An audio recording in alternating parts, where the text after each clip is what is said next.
Inspired by the tragic events of 9/11, giving back to firefighters has always been a major part of fueling the Homes for Heroes mission. We have been able to save thousands of firefighters money on a home, and the Homes for Heroes Foundation has been able to partner with several nonprofits to help firefighters in dire need. But there is one grant that stands out especially, and that's because of the personal experience it brought to our employees here at Homes for Heroes. So on today's episode, we wanted to share the story behind the Homes for Heroes Foundation grant to the United Phoenix Firefighters Association and the bond it created between a special firefighter family and Homes for Heroes. Around 5:36 p.m. on June 28, 2013, a storm with dry lightning ignited a wildfire near Yarnell, Arizona, a town of approximately 700 residents located 80 miles northwest of Phoenix. This wildfire quickly spread and overtook the town of Yarnell. The Granite Mountain Hotshots, a team of elite firefighters, responded to protect surrounding communities and combat the raging wildfire. However, difficult terrain and sudden shifting winds overwhelmed the firefighters and quickly cut off escape paths. Deployment, communication, and rescue efforts failed. And on June 30th, these 19 brave men lost their lives to the second deadliest wildfire in our nation's history.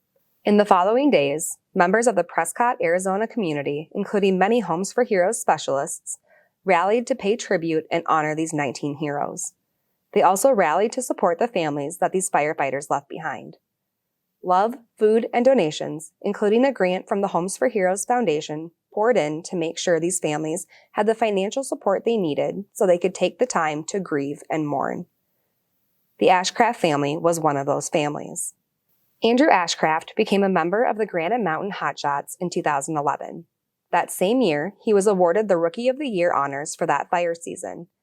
Tragically, Andrew lost his life in the Yarnell wildfire. He left behind his wife, Julianne, his 3 sons, Ryder, Choice, and Tate, and his daughter, Shiloh. Remembered by his family, Andrew loved every second of his time on the crew and had dreamt of being a firefighter since he was a boy. He was known for his contagious smile, his heart of gold, and his genuinely kind spirit. A full 2 years later, and nearly 1,700 miles from Prescott, Arizona, Julianne Ashcraft and her 4 kids visited Homes for Heroes headquarters in Minneapolis, Minnesota. This visit was part of a nationwide gratitude tour for the Ashcraft family to thank all the donors that supported her and her family following her husband's death.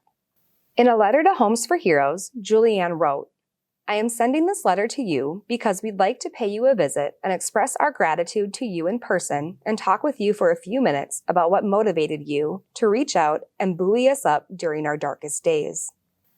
During the Ashcraft family's visit, Julianne shared her stories and memories of her husband and the 18 other heroes that lost their lives that day. Homes for Heroes staff spent time having fun and laughing with Julianne and Andrew's children. Upon leaving, Julianne left Homes for Heroes with this gift by writing what it means to be a hero.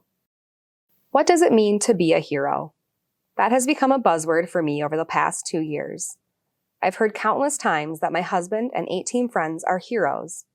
While it is an honor to hear such endearing words about people I cherish, I was always left contemplating the meaning of that title.